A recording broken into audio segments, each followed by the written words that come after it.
आज जो हम बात करेंगे वो बात करेंगे मंथ बेस्ड पजल, जिसमें आपको 2 तिथियां दी हुई रहती है और उन्हीं में आपको डाटा सेट करना है, जिसमें आपको 4 या 5 या 6 मंथ दिए हुए रहते हैं, उनकी 2 तिथियां दी होती है और बता दिया जाता है कि जैसे 10 व्यक्ति हों तो 5 मंथ ले लिया और 8 व्यक्ति हो तो 4 मंथ ले लेते हैं। तो इस प्रकार से डाटा आपका लिया हुआ रहता है और हर बार एग्जाम में पिछले 3 साल से हर एग्जाम में इस टाइप का क्वेश्चंस कंफर्म बन रहा है। तो आज बात करते हैं इसी टाइप के पैटर्न की।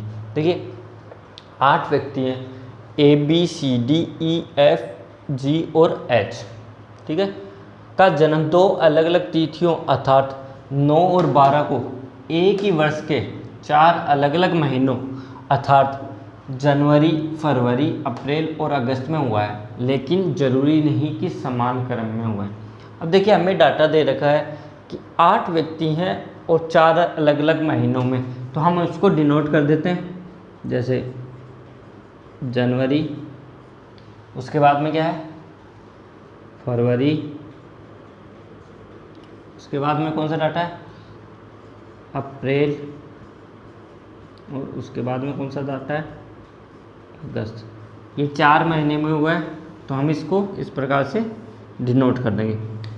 कोई भी डाटा दे रखा हो उसका हम मिनिमम 2 पॉसिबिलिटी लेके ही चलेंगे, क्योंकि एक ही पॉसिबिलिटी में हम बार बार उस डाटा को सेट करेंगे तो अपना आंसर क्या है कन्फ्यूजन होने की बहुत संभावनाएं बढ़ जाती हैं। तो देखिए 9 और 12, तो 9 और 12 है तो हम इसको इस प्रकार से डिनोट कर लेंगे 9 और 12, इधर 9 और 12, ठीक है।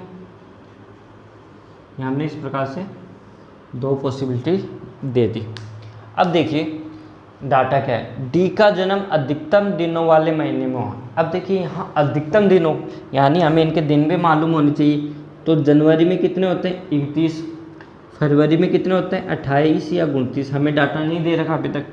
अप्रैल में क्या है 30 और अगस्त कितने दिन होते हैं 31, ठीक है।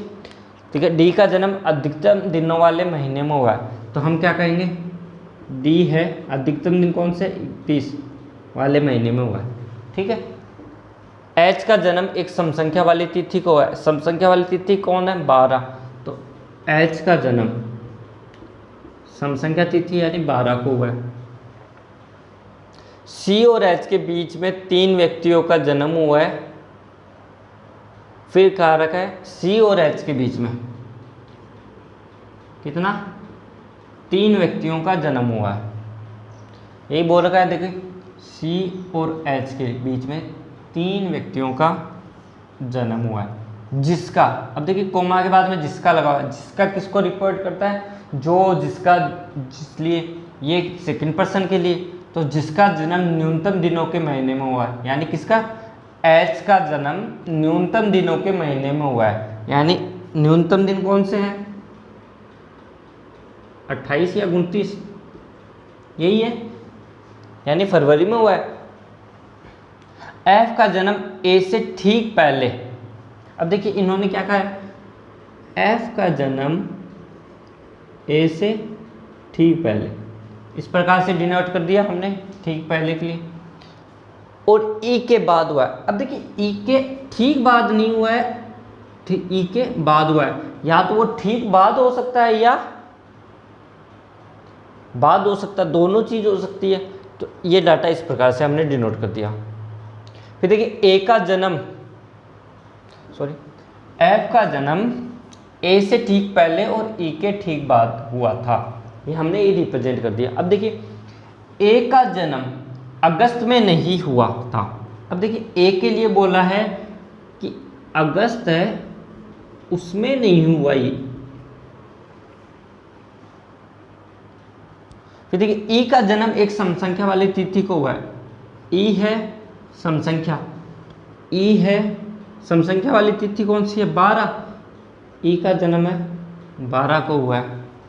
जी का जन्म बी के बाद हुआ था, अब जी का जन्म है वो किसके बाद हुआ है बी के बाद हुआ था।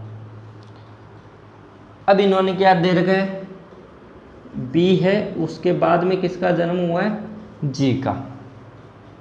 डी का जन्म अगस्त में नहीं हुआ। अब देखिए डी का जन्म 31 वाले में हुआ है, तो या तो डी यहाँ बैठेगा, क्योंकि अगस्त में नहीं हुआ, तो 31 वाले तो जनवरी और अगस्त है, अगस्त में नहीं हुआ तो डी यहाँ बैठेगा, यही हुआ। इसके अलावा कोई डाटा दे रखा है अपने को, नहीं दे रखा। अब देखिए सी का जन्म,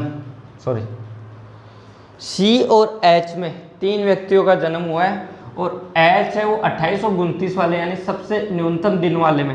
अब देखिए एच का क्या बता रखा है, सम संख्या में बैठा है, एच या तो यहाँ बैठेगा या यहाँ बैठेगा, दोनों में एक ही कंडीशन पे बैठेगा। अब एच और सी में 3 काउंट करेंगे, 1 2 3, ऊपर की तरफ तो आएगा नहीं, 1 2 3, तो सी यहाँ पे आएगा। इसी प्रकार से इसमें भी सी यहाँ पे आएगा। तो अपना डाटा कौन सा सेट हो गया, ये वाला डाटा सेट हो गया, ये वाला। अब देखिए कौन सा डाटा सेट करें, 3 डाटा अपने पास सेट हो गए, अभी ये वाला डाटा है और वो वाला डाटा। अब कौन सा डाटा सेट करें, अगर ये डाटा हम यहाँ पे लें, अगर ए यहाँ पे ले तो एफ जस्ट ऊपर आएगा, लेकिन ये बोला है कि ए अगस्त में नहीं है। अगर ए यहाँ पे लें, ठीक है, तो एफ यहाँ आएगा, यहाँ पे भी अपना डाटा सेट हो रहा है। फिर क्या है, ई 12 पे है, तो ई यहाँ पे आएगा,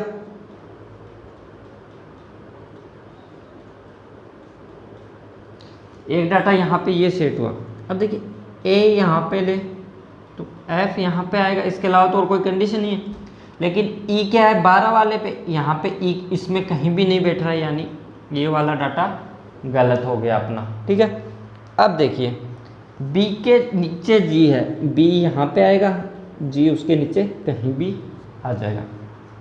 अब देखिए पहला क्वेश्चन इस पे बनने वाला है, बी और जी के बीच में कितने व्यक्ति हैं, तो कितने व्यक्ति, 1 2 3, ठीक है। फिर ये पूछे कि एच के ठीक ऊपर जो व्यक्ति रहता है उसके नीचे तीसरे स्थान पे कौन है, तो एच के ठीक ऊपर जो व्यक्ति रहता है यानी बी, उसके नीचे तीसरे स्थान पे पहला दूसरा और तीसरे स्थान पे कौन है, ए। तो इस टाइप का क्वेश्चन इस बार काफ़ी बार बना पिछली बार, तो ये ध्यान रखें, क्योंकि हम ये देखते हैं कि एच के जस्ट ऊपर इतना ही पढ़ के आंसर दे देते हैं बी, तो आपको ये भी आगे पढ़े उसको कि बी के उसके बाद में क्या पूछा, उससे जस्ट नीचे तीसरे पे कौन है, इस प्रकार से। या आपको पूछ ले कि जिस प्रकार से 4 डाटा